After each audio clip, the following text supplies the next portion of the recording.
Hello and welcome to another edition of Turned Outta Punk. I'm your host, Damian Abraham, and once again I'm bringing you a conversation with someone who grew up listening to punk, may or may not still be involved in punk, but had their life changed by the genre in a major way. And today on the show, huge one for me, a legend, you know, in the band, and also a legend behind the boards as well, producing some unbelievably important punk records. We'll get into all this in a second, but my guest on the show this week, or this episode, is Paul Mahern from the Zero Boys, from Dandelion Abortion, and as I said, some of the greatest productions in punk records ever. We get into all this stuff in 1 second. Oh, this is a good one. But first, if you want to get in touch with me, head over to the email address, turnedoutapunkpodcast@gmail.com. That's run by my brother and show producer and guest booker extraordinaire, Tristan Abraham, and he will get the message to me. You can also find me on Twitter and Instagram at Left4Damian. If you want to support the show, the best way to support the show is just by telling all your friends about it, letting everyone know that we do this podcast, and it is a place where you can, just go and check out conversations with different people about punk. You can also subscribe to it and rate it on iTunes, and thank you to everyone that does do that over there on iTunes. I really do appreciate it. And you can also, if you are so inclined, head over to patreon.com/turnedoutapunk, and thank you to all the people that support us over there. See the fun stuff that happens over there on Patreon. All right. Oh, and also, before we get into the show, I'm really excited to get into the show, as you can tell. Fucked Up, the band I play in, will be going on tour. We're going out with Faith No More in the beginning of September, or the middle of September. Look up those dates. I think it starts on my birthday, September the 16th. So if you come to that show, bring me a present.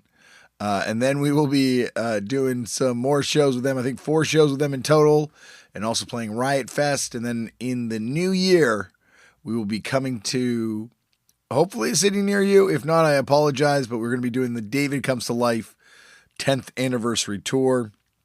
That record is being reissued by Matador Records on colored vinyl. You can, I think, find out more information over there at matadorrecords.com. And then also, Fucked Up's got this 90-minute long song called Year of the Horse that's available now on all those streaming platforms everywhere. And it is coming out on vinyl on our good buddy Scotty Karate from Tank Crime Records, tankcrimerecords.com, I believe. Follow Scotty on social media at Tank Crimes. He's a great follow. Very, very uplifting, very positive person. So, and I'm very happy that he's going to be putting that out on record. All right, on to today's show. Today on the show, the legend Paul Mahern is here from the Zero Boys and from Dandelion Abortion and Ask and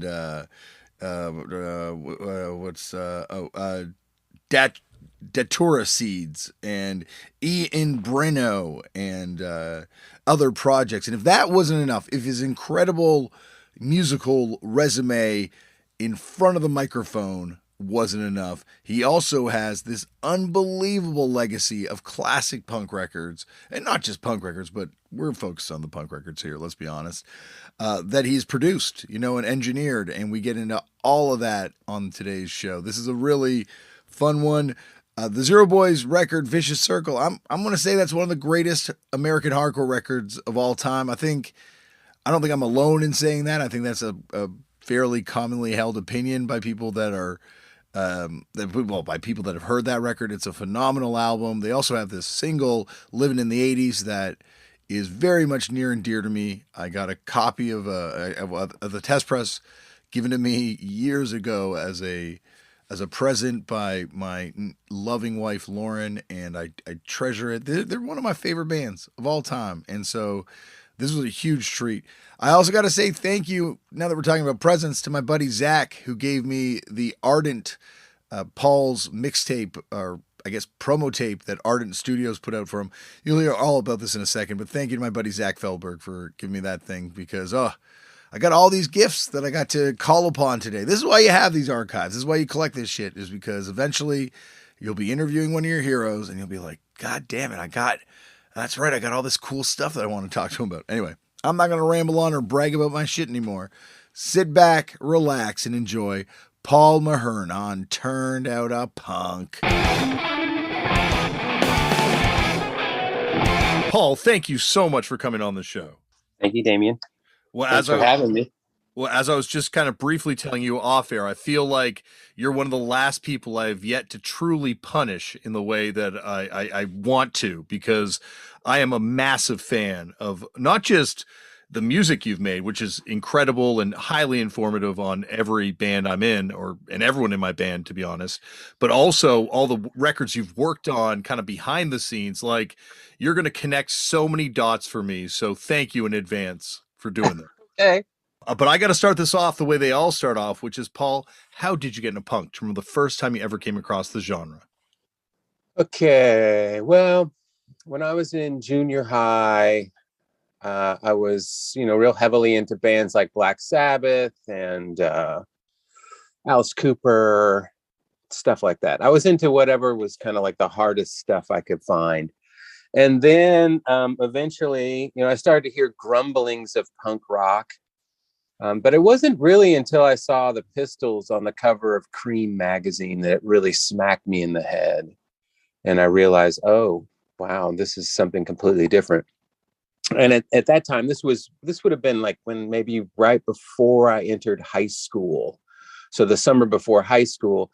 And there was one record store in Indianapolis, Indiana, which is where I was living at the time, that sold punk records. And you had to take 2 buses to get there. So you had to transfer. So it was like, I would go on a Saturday. It was like a, pretty much a half day affair. You'd ride a couple of buses out to this Karma Records, it was called. And they had this tiny little section of punk records that never had more than like 50 discs in it. And that's kind of when I started my collection. And, back then, the way you found out about any good music is through the guys that worked at the record store. And so once they kind of realized that I was into punk or getting interested in it, then they would always have suggestions for me. And I started to build my record collection. And I think the thing, that really hit me was that, especially like the Sex Pistols and that whole vibe really seemed to be making fun of all the other records that I had in my collection. And I really connected with that level of, cynicism and sarcasm and humor, and just, it was exciting that there was this new music that just kind of laughed at all the stuff I'd been listening to up till that point. What about Gulcher fanzine? Like, when did that first come on your radar? Not till later. So Bloomington, which is where I live now, is only an hour south of Indianapolis, but being a high school freshman, it might as well have been a world away. Mm-hmm. And so I never saw a Gulcher fanzine until, many, many years later, after it was no longer being published. So, though that was a college scene. So like the guys in the Gizmos and those bands, MX80 and stuff, they were older than I was. And I never really got to hang out with them, at the time. Would they have those records though in that punk section? Like, was that kind of stuff, getting distributed like throughout the state, or is it very much still like super, super under the radar? It was still pretty much under the radar. I think I saw a Gizmos single, maybe 78 or something like that was the first time I saw a Gizmos single, and was aware that there was an Indiana-based punk scene. So you got to realize that my high school, I was at a really large high school, 5,000 people. I was the only punk there. Mm-hmm. I mean, I wore a leather jacket. I wore my Ramones jacket, and I had my spiky haircut. And the kids that would make fun of me, they'd call me Fonzie. Like they had no idea what the fuck I was trying to do. And so I just assumed that I was, on an island in, the boring Midwest, and there wasn't really a punk scene. It wasn't until that Gulcher release called Hoosier Hysteria came out that I really began to realize that there was something happening, not only in Bloomington, but also in Lafayette, Indiana. So I don't know if you're familiar with that record, but it's one side is the Gizmos, like the Gizmos version 2, the Dale Lawrence version of the Gizmos. And then the B side is Dow Jones and the Industrials. Mm-hmm. And that record, that really changed my life. That made me realize that, you could be in a really awesome punk rock band and be from Indiana. And that led me to seeing Dow Jones and the Industrials live. And then that was, up until that point, I'd only been to big rock concerts, seeing bands like Cheap Trick, or, when I was even younger, seeing people like Ted Nugent and Lynyrd Skynyrd and stuff like that. It was like this, the big rock shows, Black Sabbath. But when I saw Dow Jones and the Industrials for the first time, it must have been about 78. And they played at a club in downtown Indianapolis that was over 21, but they were very loose about it. And I had a really bad fake ID, and I was able to get in. And it was this second story club, very small. You could fit maybe 100 people in there. And I saw Dow Jones and the Industrials for the first time there, and it just blew my mind. I was like, this is as good, if not way better than anything I've ever experienced in person. And the band is right there. I can reach out and touch the guitar player.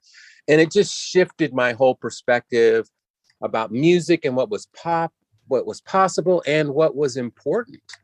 And I think that was when I really started to dive much more into the local scene and see bands like the Gizmos and the Panics and, the other bands and form my own band. They are one of the best bands ever. Like that single "Let's Go Steady" is just so unbelievable. Like, how popular were there? Were there like a lot of people at those shows or that show? Yeah, it was interesting. In Indianapolis, they draw maybe 100 to 150 people, probably a little more in Bloomington. In their hometown, they were all college students at Purdue University. And Chris Clark, who was Dow in the band, he became student body president in like 1978, 79. And so he had he had access to college money, and he put on some pretty big shows. And so you go to those and there might be 400 people there, but most of them didn't, they were just there to be seen, and it wasn't about the music to them. It was very hard for punk bands to get shows in Indianapolis and in Indiana, and they were all over 21 shows. And there was a very distinct line between like new wave and punk rock. So you could be kind of a new wave band, with skinny ties and Farfisa organs and stuff, and you would draw a bit more of the rock crowd. But bands like my band, or even Dow Jones and the Industrials, it's like we were too obnoxious. We played a little too fast. It was too in your face. And it wasn't until later when we started to put on all ages shows that really the Zero Boys started to form an audience in and around Indianapolis. Dow Jones, they broke up after a couple of years because they were all in college together, and then they all went off their separate ways. And that's an amazing single. The whole collection of Dow Jones stuff. I don't know if you've seen that like retrospective that came out maybe 5 years ago on Family Vineyard. Yeah. It's all amazing stuff. It's just like one track after another. It's like, it's Devo core, way before anybody ever thought of this term. That I think that they encapsulate both the Stooges and Brian Eno, in a way that's just absolutely amazing. That's the thing I love about, the American Midwest stuff around this time. There's just so many interesting bands that are, it just feels there's so many bands that are just under celebrated. Like there's that band Last 4 or 5 Digits. Like I think one of the dudes in the band with you later on, Dandelion Abortion, right? That's right. Mike Sheets. So there was a record store in town called Second Time Around, and they had a 4-track set up in the back room. And so they started that record label, Hardly Music. and they put out the last 4 or 5 digits single. They put out a single called Observers, Observing Observables, or the 3-0 band. They released that Dow Jones single that you talked about. And all amazing records and amazing people. All those guys are a little bit older than me, 5 years, older than me. When you're, when you're a high school student, that's a lifetime. Oh yeah. Those guys were super cool, in my mind, and what I aspired to be like. So what was the first band you started playing in? Well, my first band was called 3 p.m. and it was myself and 2 brothers, Rick and Randy Oxenreiter, and a guitar player, Buzz, Kevin. And we just formed at the high school. So I think I started to get into punk rock, and I just started looking around. I realized I could be in a band. So I just started looking around for people who looked like they could either play an instrument or might be sympathetic. And so I found them. I think I found Rick, the bass player, in like maybe a theater class or something, and started talking to him. And he was like, "Oh, I play bass. My brother plays drums." And so they were preachers' kids, but we practiced in their basement. Their parents were very supportive, and we put on a couple of shows. Like we put on house shows, and I think it was the second or third time that we played out that the guys in the Zero Boys came to the show and scouted me out of that band. That rhythm section goes on to be the rhythm section in Dandelion Abortion. That's a band, Dandelion Abortion, that I only really kind of dug into while researching this episode. And that live public access show that you guys do in '84 is incredible. Yeah, it was fun. I got, I kind of started to get a little disillusioned with hardcore. I mean, I was a super huge American hardcore fan, although we didn't really call it that at the time. But bands like the Dead Kennedys and the Circle Jerks and Black Flag, Flipper, Red Cross, the Descendants, these bands, there was such a variety of, the energy was so fantastic. And that really inspired the Zero Boys to kind of go from being kind of a slower, more traditional punk band into playing faster, and which was really where we felt more natural. But then it seemed like American hardcore started to become formulaic. It seems, and this happens in all scenes, the really big bands inspire a lot of smaller bands. And then all of a sudden you've got a lot of people who are doing the kind of Henry Rollins vibe. And then that kind of goes into this, hardcore / metal thrash thing. And I had been into metal. Like I wasn't really feeling it. I didn't, I love Black Sabbath, but I really didn't want my punk rock mixed with metal. It didn't make any sense to me. So those two factors made me kind of do this kind of deep dive into psychedelic music from the 60s, and that's when I discovered Syd Barrett. That's when I discovered the 13th Floor Elevators. And so that's what Dandelion Abortion was kind of like, well, let's explore those edges, but still have it be really fast and really aggressive.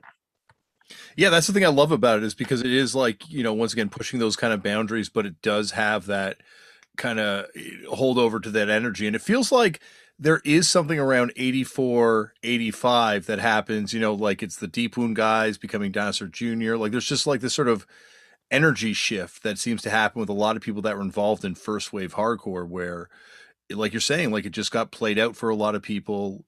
Lou Barlow blames it specifically on Committed for Life, but by 7 seconds. But there's definitely records that come out where just people seem to shift gears and start getting in other influences into what they're doing. Yeah, in a lot of ways, I think during that period of time, American hardcore was a great gateway. It started out. I mean, look at Let 'Em Eat Jelly Beans, or even This Is Boston, Not LA, and some of those comps. There's like a lot of cool variety on those records, and there's a lot of cool variety in the scene as scenes are kind of turning from punk to American hardcore, but then it seems to stagnate pretty quick. But the people who are really in it because they want to do something original or experimental, they immediately, find a different direction to go in. I guess going back, like how long after you met the Zero Boys guys did you guys do Living in the 80s? I think probably within 6 months of the band officially forming, we had recorded that record. So we started out, Terry Howe, the guitar player, he was really the mastermind behind the band. He had the riffs, he had the direction, he knew what he wanted to do. I remember when I joined the band, the first thing he did was give me a 90-minute cassette of like, this is what we're trying to do. And it was all the Detroit stuff, which I was of not really that familiar with at the time, because I was just young enough to, I'd heard the Stooges in the MC5, but I mostly I had just read about them in Cream magazine. He was like, this is where you come from now. And so we learned a bunch of those songs. We learned a bunch of covers and some Ramones songs and things like that. But I thought that was a great plan on his part. It's like, before we write anything, let's learn, all this stuff and figure out what we're trying to do. And then it moved very quickly into writing. And we wrote that, and the whole thing it couldn't have been more than 6 months from the time that we formed to when we recorded that first single. It's such a classic record. Like, were like a lot of stuff you guys writing right out of the gate, those types of songs, or was there like more of a kind of a drive to that, as you're saying, that Detroit sound on that 90-minute tape you got? I think that's just what we sounded like. I think that there's a bit of a glam influence there. And I think that Mark, the drummer, kind of brings that in. I'm just a snotty little kid. I don't have any idea what the fuck I'm doing. I think that part of the formula for the Zero Boys, especially once you get to Vicious Circle, is that you've got 3 musicians who are all in their mid-20s, who've all been in bands since they were in high school. They're all actually quite good musicians. Yeah. And then you've got like a 16-year-old kid who has nothing but attitude and no self-consciousness. Like, I'll just do whatever, And so there's a certain innocence, but it's the trick is that the band is actually really good. Yeah, no, that's the thing, is like the records just, they hold up so much. Like I gave it to a friend recently, and I'm just like, this is the best stuff. Like this, it's amazing how ahead of the curve all that music is on those records. Like, it doesn't sound dated. It doesn't sound of its time. Like, it sounds almost like out of worldly. Yeah. Well, I can appreciate that stuff. For sure. And it's been long enough ago now in my life that I can listen to it. I don't feel very attached to it, like personally. So I think I agree with you. I think if I heard that record, if I heard Vicious Circle for the first time today, I'd probably go like, damn, that's a good record. Yeah, it's amazing because like there's so few incredible hardcore LPs, right? Like, it's obviously a genre of unbelievable 7 inches, but like, yeah, to have a compelling record start to finish, there are, a handful of truly great ones. And that's definitely at the top of my list. Yeah. Do you have a theory as to why that is? I think obviously the aggression of the genre, like, I think you just kind of have to keep it short for the most part. And it's really the bands that could play, but I think it's also the bands that were going outside of the genre a little bit. Like, I think the Feeders, Ever Feel Like Killing Your Boss, is another kind of classic LP, and it's got like all these kind of like songs that aren't novelty songs necessarily, but like much in the same way on your guys' first LP, it's got like songs that aren't, the same thing over and over again, pummeling you, which is great. I love that too, but I don't know, there's just something about bands that were taking those chances where those LPs have just aged kind of differently for me. Yeah.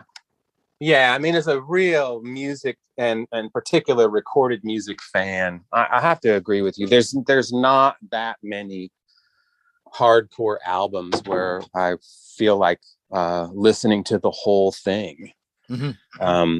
But But I will say that first Dead Kennedys album is as good as any album that I have in my collection, even still today. And I think that's, it's just so smart.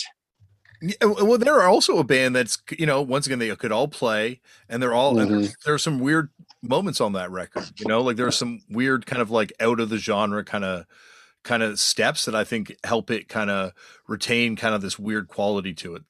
Yeah. They're a bridge band too, like they start out kind of as a punk rock band and didn't develop in, their whole thing. And then they have kind of the surf element. And then obviously, especially in Jello's case, he's such a music fan.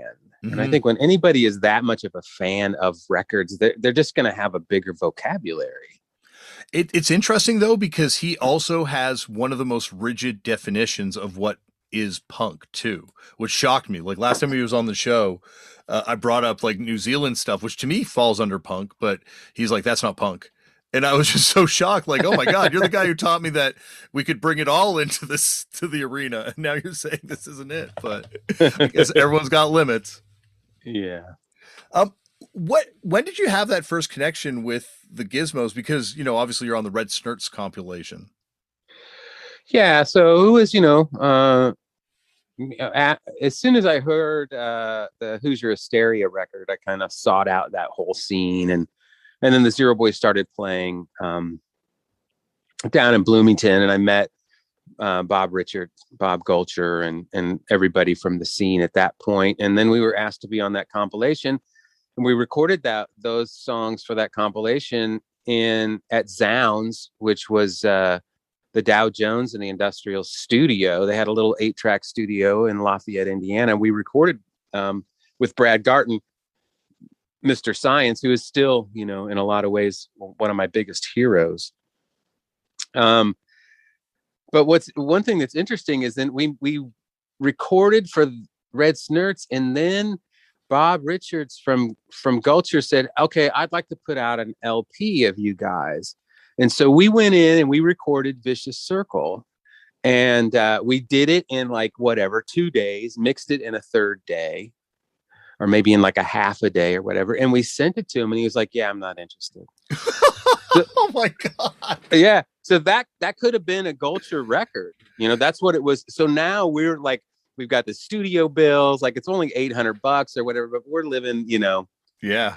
On whatever Spam sandwiches. So we raised up enough money to pay for the studio time. And then we eventually find this guy, Bill Levin, who's kind of our first manager. And he figures out a way to get some money together to self-release that record. But we sent Vicious Circle around to everyone, and everyone passed, all the West Coast labels.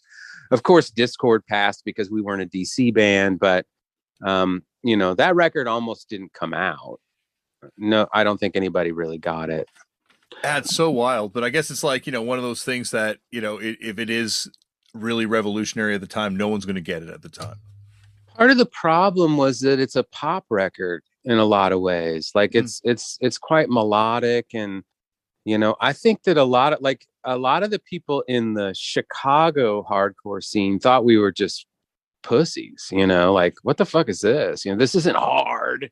It's not heavy. It's not a heavy record. It's a lightweight record. It's really fast and fleet, and it's got this squeaky little guy singing these melodies and stuff. So I think at that moment, for a lot of people, the Zero Boys weren't hardcore enough. Yeah, but then here you are, too hardcore for Gulcher. Well, that's the thing, we're just completely out of step with either world. And that kind of affected us locally in a pretty big way.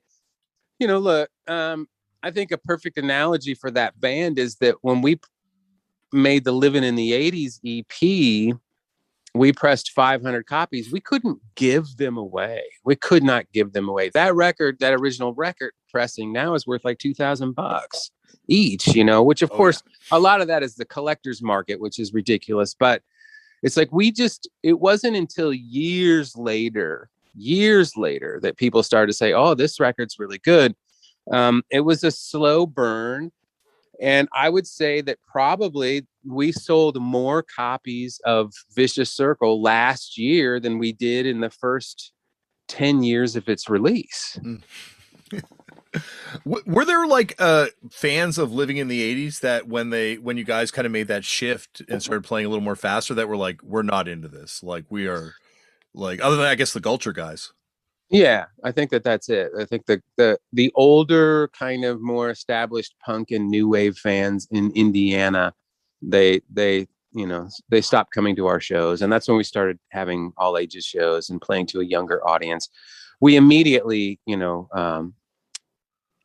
had a growing, underage audience. Mm-hmm. It's funny because like when you hear about that shift happening in the West Coast, the older punk generation is always talking about how the fact that it was the violence and kind of this aggression that was coming in that really drove them out. I can't imagine it would have been the same thing with you guys. Like it doesn't seem like it would have been a really violent scene. Like were these younger kids more violent? Is that why they were leaving, or is it just threatening because it's new?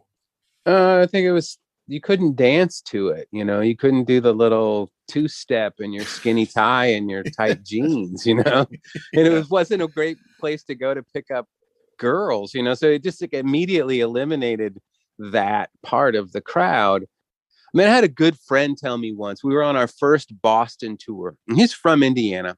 I'm not going to name him, but a singer for one of the bands that you've probably heard. Anyway, he says to me after one of our shows, "Why are you playing this hardcore stuff?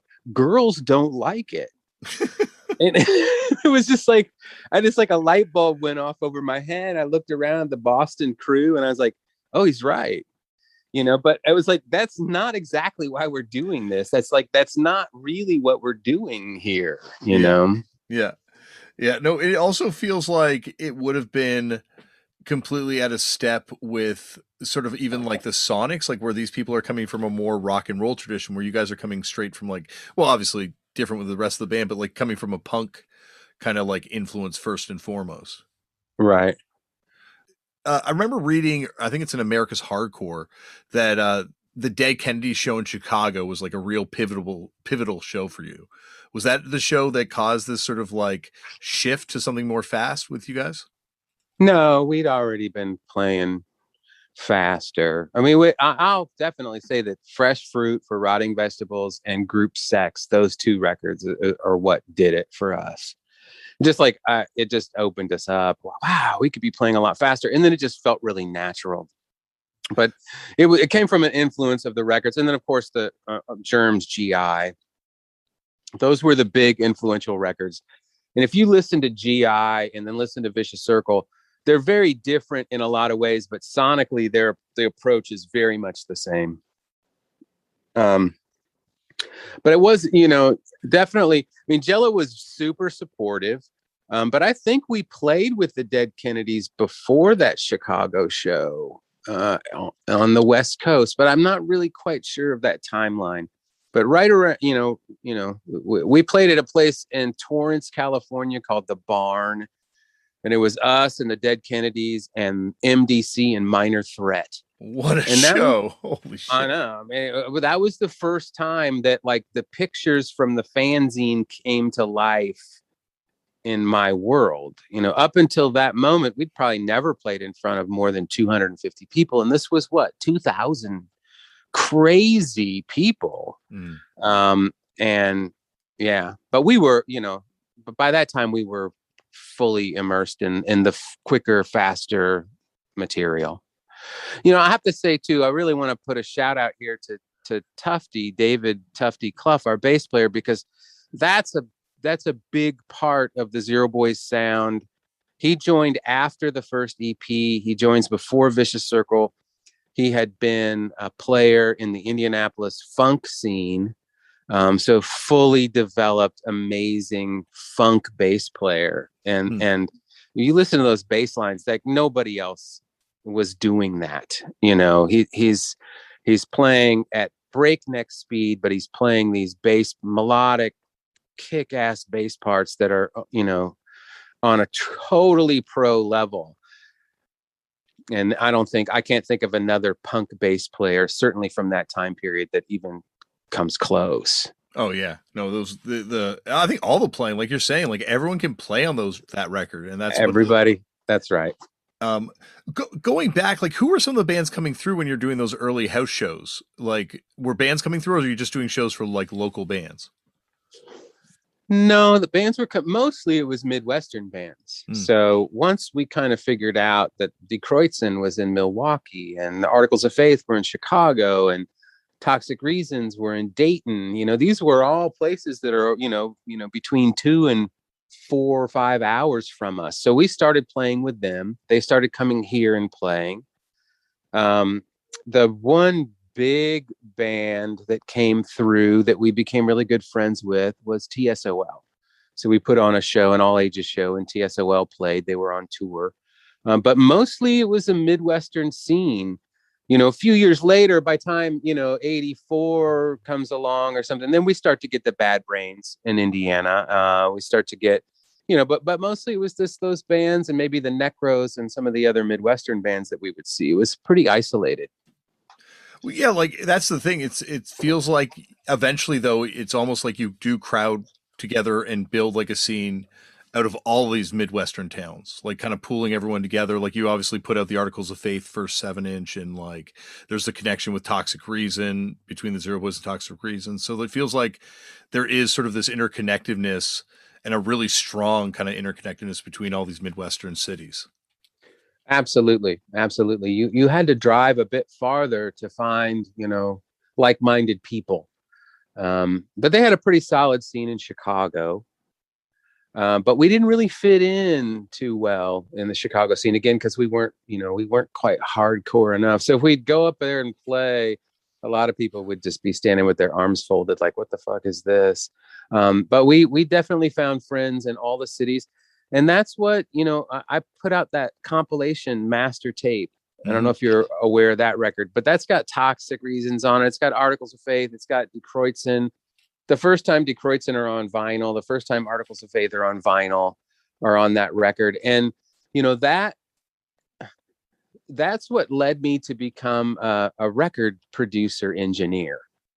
So it's the first time I came into the studio with the Zero Boys, I just fell in love with the studio. And I was like, it was at that moment where I was like, this is probably what I should really be doing. And so I asked the guy who produced and engineered Vicious Circle if I could be an intern. And he said, no, I'm not interested in having an intern because it's just more work for me. He said, but if you can find other bands to come here and record and they pay for the time, I'll teach you what I'm doing. And so at that time, Let Him Eat Jelly Beans was out. It's Boston, Not LA was out. And I was like, well, why don't I make a compilation of all of my friends' bands? And they just happen to be really, really great bands. So they all came to Indianapolis for a weekend. And I learned how to make records that way, which is, that is the ultimate punk hardcore experience, the do-it-yourself experience. It's like, I won't be an intern.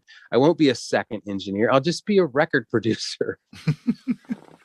Well, and I think the first one obviously is a classic, but I think the one that's super underrated is the second one that you did, because there are so many really, I guess, ultimately way more obscure bands on it, but like a lot of very, very interesting bands on it. One of the bands I wanted to ask you about was the Gynecologist. Did you record that first 7-inch? No. No. So they're from Martinsville, Indiana, which is between Bloomington and Indianapolis. It's a town that's famous for being super conservative. And those guys recorded that first record on their own. And I've only ever met the singer, I think. And it's, super obscure, super weird, super ridiculous sense of humor. But, that's very much the Midwest. I mean, you could go on and on listing bands that like put out one amazing record, starting with the garage rock scene from Indiana, that just like one record after another of bands that just put out one record or something, maybe played a couple of shows and then they just disappear into obscurity. Hmm. Well, that's what's amazing about this is because it is almost like the Nugget scene, but for punk rock. Like the fact that you have all these ultimately super obscure, incredible punk bands that in some cases didn't even put out a record, like the band Malignant Growth. You know that from other people that have been on, like Dave Pajo was on, talked about how that's like the key band to Louisville, and there's no other real recording other than that volume 2 of the master tape. Yeah, yeah, that's right. Great band. Oh, incredible band like that. I think they got those. I think those songs got reissued ultimately as another 7-inch a couple years ago, but Uh-huh. they're just yeah, like there's and one of many. Another band I wanted to ask you about was Killing Children. Oh yeah. That's on there. You produced that 7-inch too, right? Yeah, I did. I recorded that at Zounds, which was the Dow Jones studio. That's Scott Colburn. Um, and yeah, a great record.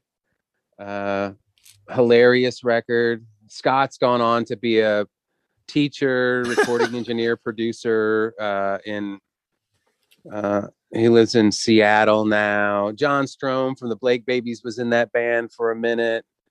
I just think that you you just had no aspirations of ever being successful or selling any records, which gives you a certain freedom to be like, well, we're just gonna fucking do exactly what we want because nobody's listening anyway. Mm-hmm. And I think there's a power in that, and I think you get that in that Killing Children record. I think you get that in the Gynecologist record. Are you familiar with Chemotherapy? Just from the cover, I don't actually have that 7-inch, but You yeah. you need to hear that record. Oh, I've heard the record. Believe me, I've heard that record, but I'm not. Yeah. That is definitely a yeah, like another one that's just so out there. Yeah, yeah, and yeah, I mean, I think, and even still, just whatever 6-7 years ago, that band, the Coneheads, also Yeah. from Indiana, I think they have that same kind of thing, where it's just like, just going to do exactly what we want because this is never going to go anywhere. Nobody really cares. So what the fuck? It's almost anti-careerist, the attitude. Yeah, no, 100%. And like punk is ultimately born in the Midwest, right? Like going back to the stuff we're talking about from Detroit and like the Detroit Dogs, and then like the Gizmos, like that's 74, right? That first single comes out. Devo too, right? When they're first coming out, like it is punk rock and new wave, I guess, for lack of a better term. It's Midwest music. Yeah.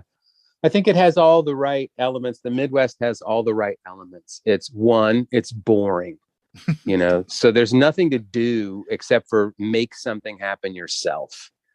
And then Midwesterners, because society is quite polite, in your face, there's a dark sadness, cynicism and sarcasm that lurks right below the surface, and that's a really dark sense of humor, and you definitely get that in that early Devo stuff, and all of these other bands that we're talking about.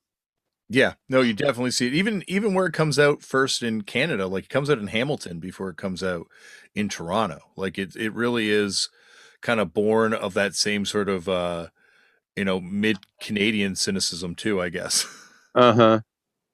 Um, when did you sorry, when you first got into producing all these records, like when was the first time you realized that this was going to be like potentially a career? Well, I did it for a long time before I made any money at it. I was not, at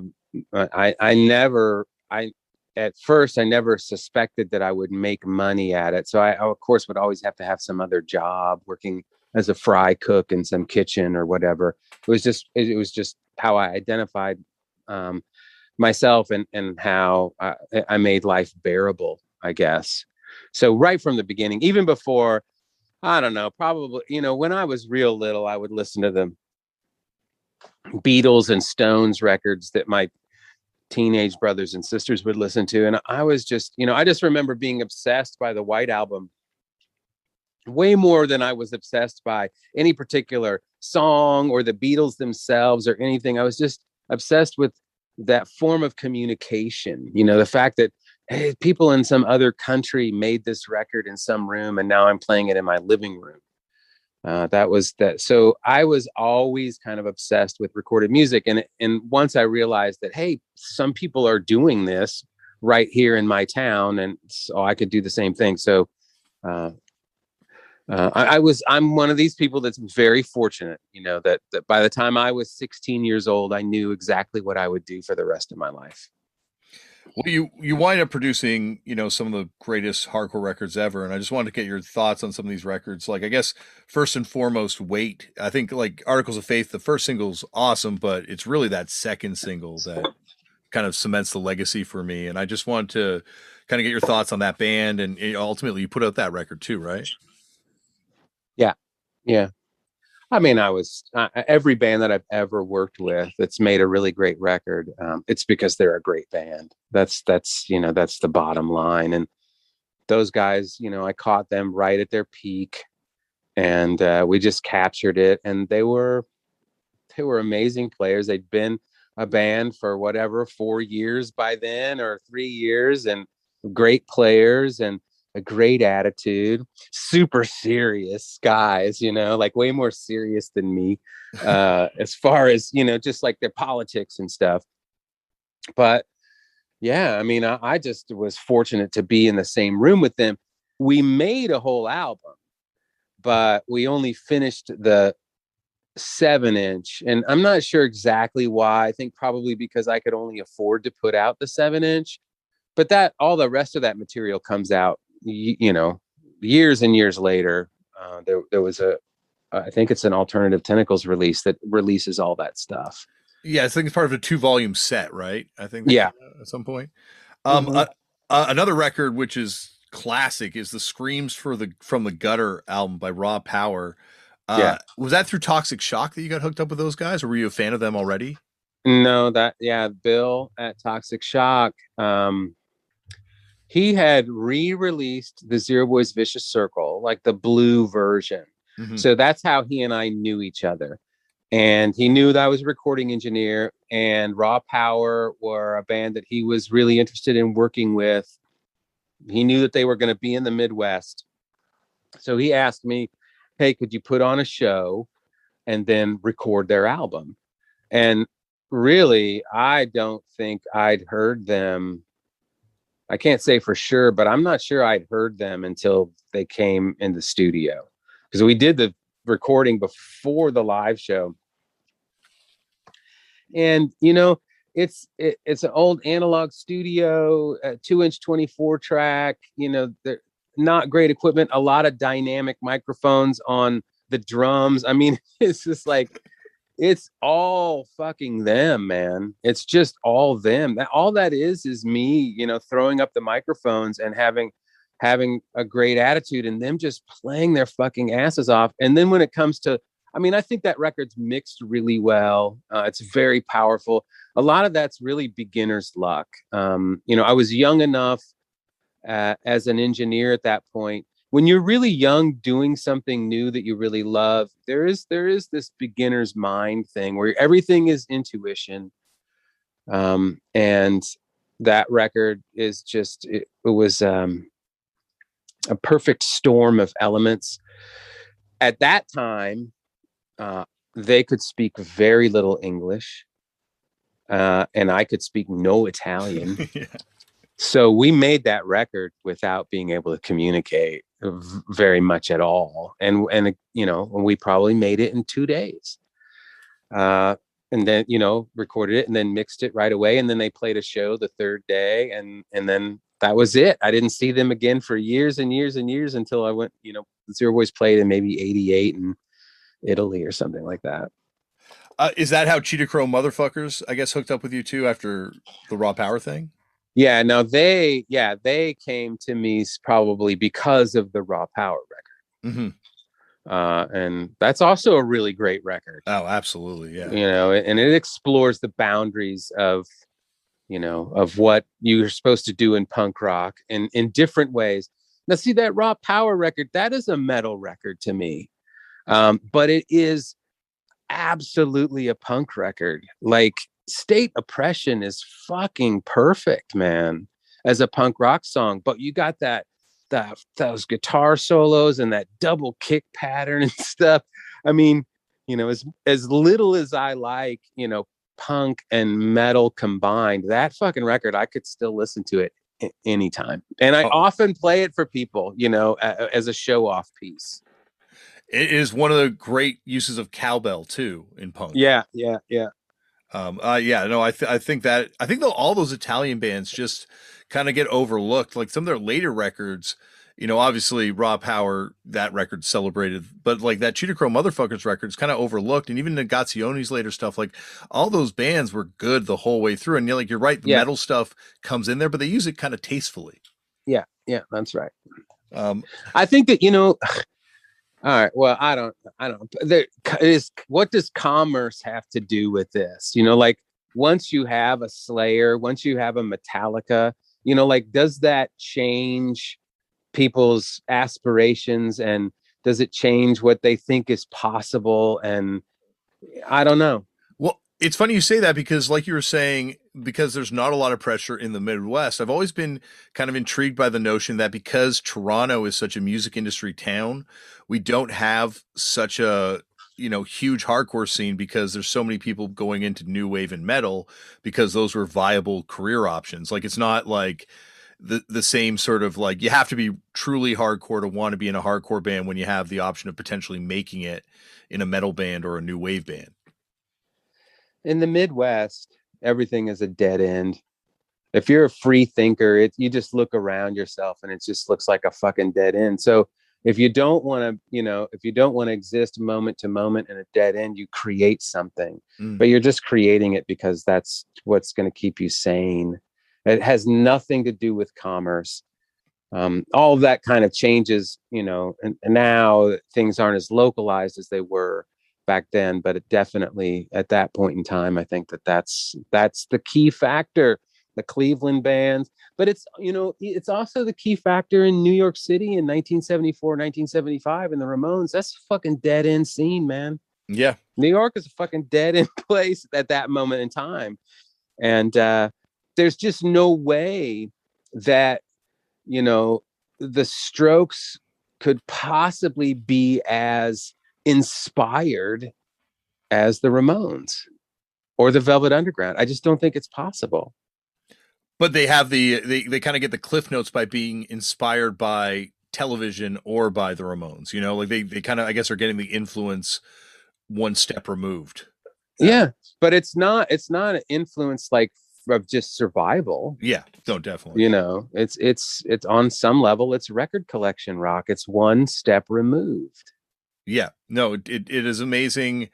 And I've also been kind of like obsessed with this idea of how this music changes geography in a lot of cities, like without these bands and without these, very small kind of scenes, would you have, Williamsburg looking the way it does now? Or would you have, look at a city like Athens, like how was Athens changed by the development of punk rock, yeah, it's fascinating how these like ripples end up changing these cities.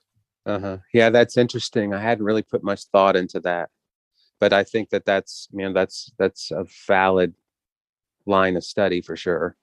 A band that I've been obsessed with and have studied for a while that you did work with, and I'm just mine anyone for stories about this band, is Boom and the Legion of Doom.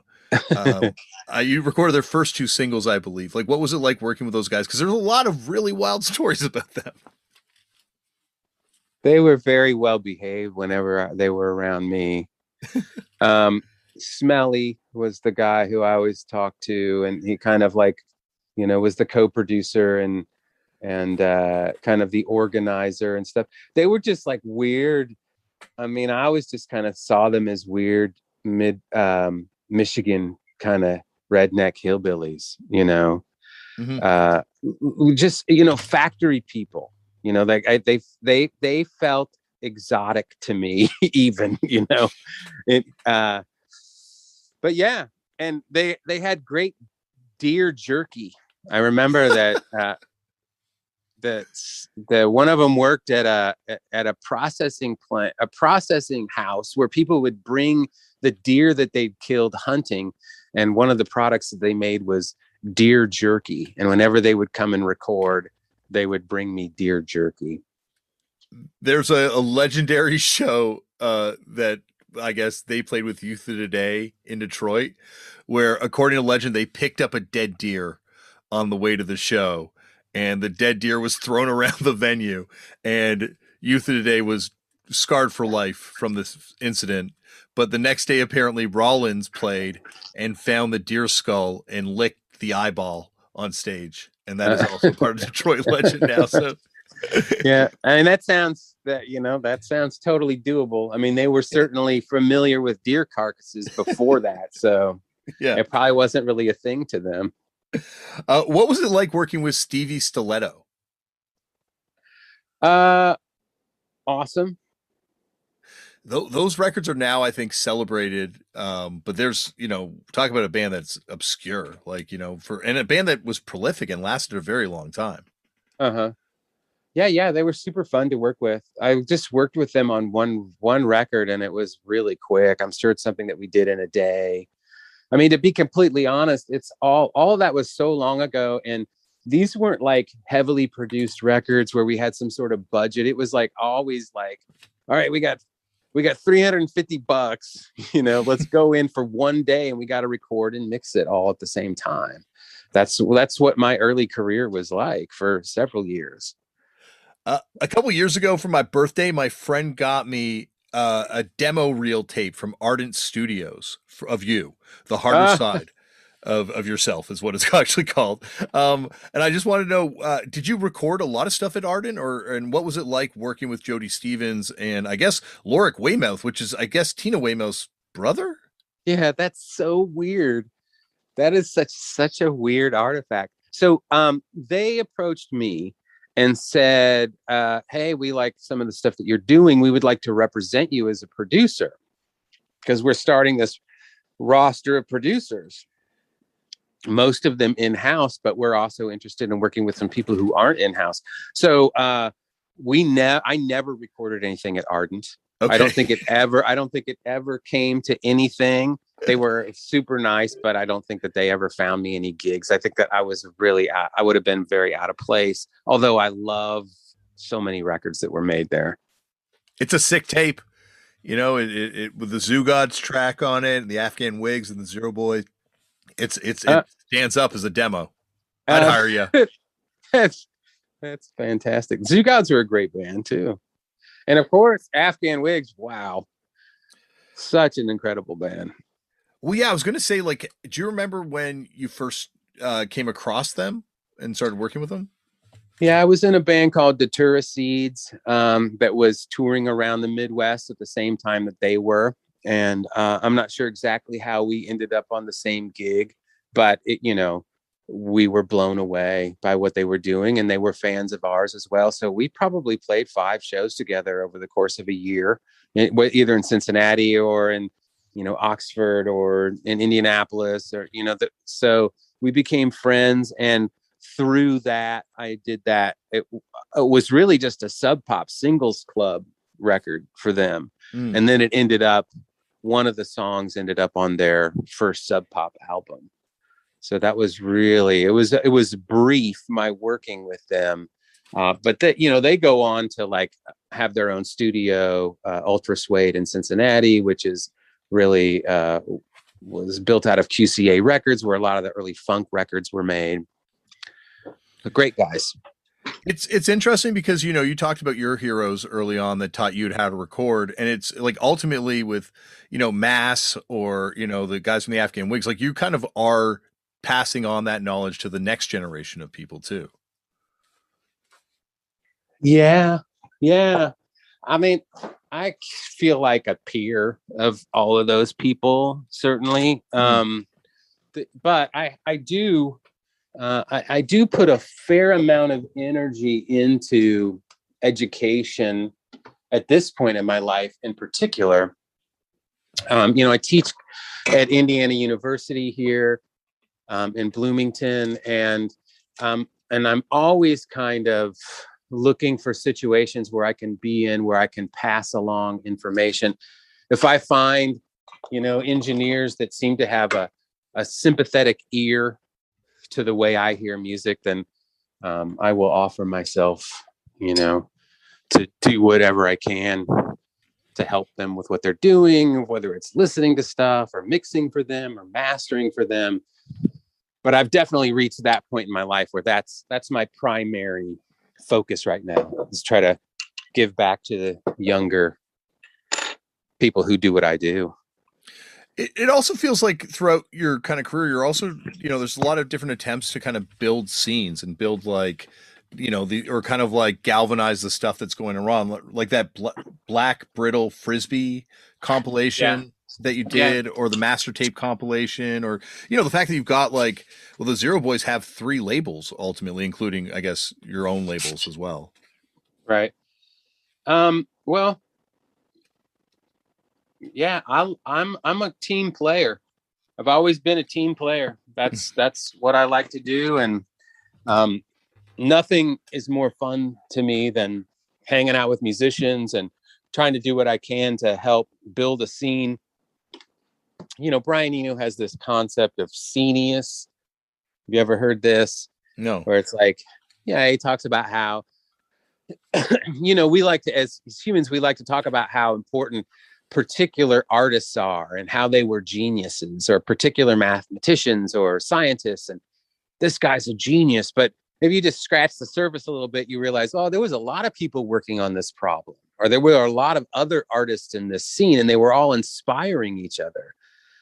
It's all about the scenius. I've always been trying to involve myself in scenius, and also just kind of looking around for where that is in existence in music. And a lot of when you look at the bright spots or these bright scenes, you realize like, it's not just one band. It's not just REM. It's REM and Pylon, and because of the B-52s, it's just like, it's just like human interaction is where real brilliance shines.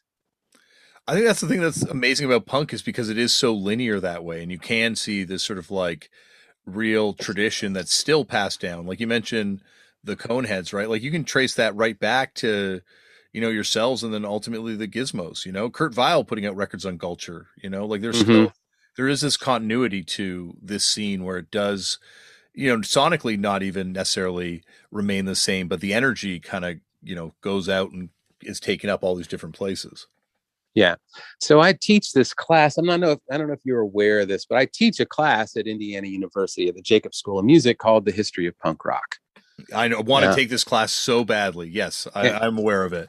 Yeah, and a lot of the class is about that. It's about looking at looking at place. It's about looking at events that cause these things.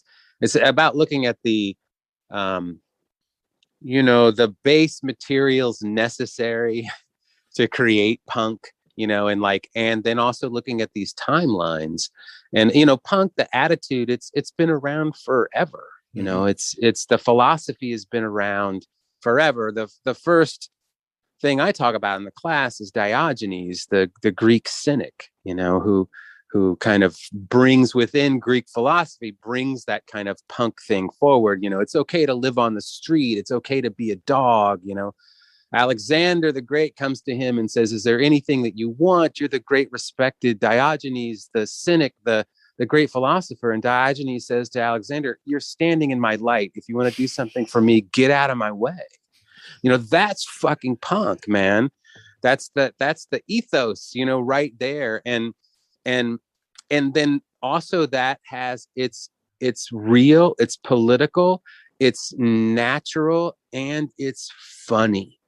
So this is I think that this is the one thing that I want people to talk about when they're talking about punk. I think that in the list of things, anarchic, aggressive, fast, dangerous, humorous. That's the Sex Pistols are fucking funny. Mm-hmm. Mm-hmm. Black Flag is funny. Yep. Fugazi, not so much.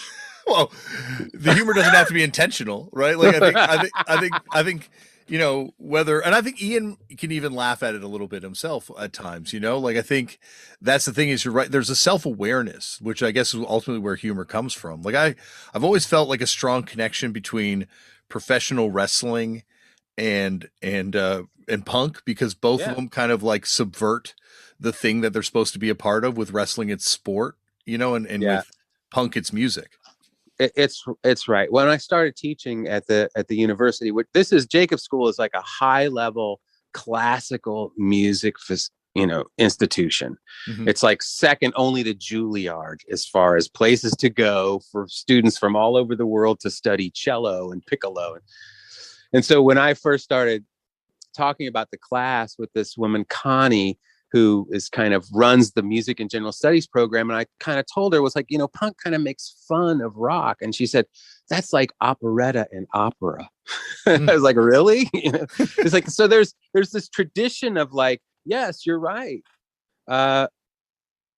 Championship wrestling makes fun of sport. That's fucking awesome. All our existence in this world is ridiculous. And certainly the structures that we've created, the existence that we've created is fucking ridiculous. You know, the clothes that we wear, everything that we've done to separate ourselves from nature is a joke. And so it's good to reflect that back to people. Like, you know, don't take it so serious, you know? Yeah, no, absolutely. And it's amazing, like, where, you know, the people that are kind of are drawn to this, like moths to a light bulb, like wind up doing stuff, right? Like, you know, like who would have thought that the guy that worked on Screams for the Gutter works on, you know, Mellencamp records, you know, like it's just the continuity and the places that this stuff goes is fascinating. I guess ultimately though, Mellencamp's first 7-inch comes out on Gulcher, right? Like way back when. That is true. That is true. Yeah, he's a huge first generation Gizmos fan. That's wild. Yeah. Yeah. I mean, look, he figured out, I mean, he was a huge Stooges fan, a huge New York Dolls fan. He's just like somebody who figured out a way to do what he does and make millions of dollars at it. He's a very genuine, very real, very intense person. One of the most tenacious people I've ever met in my life. And certainly he's made moves to try to sell records and be relevant and things like that. And there's some consciousness, you know, in his moves. But ultimately he's a super music fan, and he'll surprise you. I mean, he can talk about the Replacements. He can talk about Husker Du, you know, he can talk about Public Enemy. Well, and you can write a song too. Like that, I think that definitely, like I'm a big fan, but now I love him even more knowing about the Gizmos stuff. That's awesome to know. I guess that makes sense being on Gulcher, but it's nice to know that it wasn't just a coincidence. There's a fan. No, they were running around in town at the same time. Oh, that's so awesome. I could talk to you forever, Paul, and anytime you want to come back here and get punished some more, I got a million more questions to force you to answer. So I won't keep you forever though. Okay. Well, thank you very much. It's been a pleasure. I love to talk. Before I let you go, though, I just wanted to ask you one thing. What was it like, speaking of the Stooges, working with Iggy Pop? I was never in the room with Iggy. Oh, it was all remote. It was, yeah, which, you know, that was still a long time ago. But that's the unfortunate part of the job sometimes. If you're just a mixer or whatever, you know, sometimes you don't even know if the artist liked it until it appears on the record. Well, I can tell you one thing. I loved this, Paul. And anytime you want to come back here, the door is always open. All right. Well, thank you very much, Damian. Thank you, Paul, for coming on the show. And here, right there, Paul will be back for a part 2 at some point in the near future. And yeah, I cannot wait to talk to him more. Also, a huge thank you, because this thing was really kind of brought together by someone writing in and just saying like, yo, you got to get Paul from the Zero Boys on. William Sibley, thank you so much for your support on this thing, because man, that was a huge thrill. And if you're in any place where you can take Paul's class on punk history, it's like having like Michelangelo teach you a Renaissance painting class or something, you know? So take his hardcore history class. I wish I could, you know, I'm going to go back to school, be like Rodney Dangerfield. and just go back to school and learn about hardcore. That's what I should have done the first time. I think I would have done a lot better with this thing if I just focused on that stuff. Anyway, I'm in college forever doing this podcast. Speaking of educating, this week on the show, coming up a little bit later, we're going to have an episode that opened my eyes to a lot of things. I learned a ton about the Seattle music scene and a lot of stuff. This is a really fun episode from the band 10 Minute Warning, from the band Skinyard, from the band The Living, and from the band Mother Love Bone. Greg Gilmore is on the show. This is a really fun conversation. As I say, we hear a lot about stuff, including the formation of Guns N' Roses, and yeah, this is a fun one. This is a good one. I think you're going to enjoy it. Pick up that Living reissue. If you have not seen this thing, it is a fantastic reissue of Duff McKagan's first punk band, and it has been put out by Loose Groove Records, and this is good. I'm stoked for you to hear this one. I think this is a really fantastic conversation with someone that played in a lot of bands that are key to different scenes, and also bands that unfortunately their legacies are kind of just in these live settings. Anyway, I'm rambling on now. You're going to hear this all next week. We get into it on the episode. All right, that's it for the show. Thank you for listening. Remember, as always, Black Lives Matter. The lives of Indigenous people matter. We need to protect trans kids. We need to help trans people protect themselves. We need to stop hate and violence towards Asian people and peoples of different faiths. And just, this isn't political issues. These aren't political issues, I should say. This is just basic human rights shit. Just people wanting to be free and not have to deal with violence or, just, I don't know, just get involved. Read about what's going on in this world. Lend your support. Lend your time to organizations. Lend your financial means, if you have it, to different organizations that are doing good work. Basically, it boils down to fuck fascism. There's no space for that stuff. It's not here. Not here. Never. Go out there and do something creative. Make your own culture. You never know where it's going to take you. You never know. You could be like a teenage kid fronting a band with a bunch of older people, and years later, people look back on it and said, "Oh my God, you made one of the greatest hardcore records ever." And you never know where it's going to go. And you don't even have to do something like make a band. You can start a podcast. You could do a zine. You could, whatever. Draw a picture. You don't have to share with anyone else. Just do something creative. It'll help mental health. And speaking of helping mental health, I didn't believe in this stuff, but I've been, just even using just an app. Like, I'm not even doing anything super serious, but I found that meditation really has helped me. So go out there and try it. Maybe it'll help you. Who knows? What's the worst that can happen? I didn't believe in it, and now I kind of do. And so, sign your organ donor cards, because by the time they come looking for those organs, you're not gonna need them. You're just get it out of me. I don't need this shit anymore. You're not saying it, but someone's saying it for you. And that's it. Wear a mask. Get yourself the shot. Stay safe. And we'll get through this thing. I've been saying it the whole way through, and I really believe it, because you have to believe it, because if you don't believe it, what's the alternative? Hey. But I will see you on the next episode. Thanks for listening. Bye.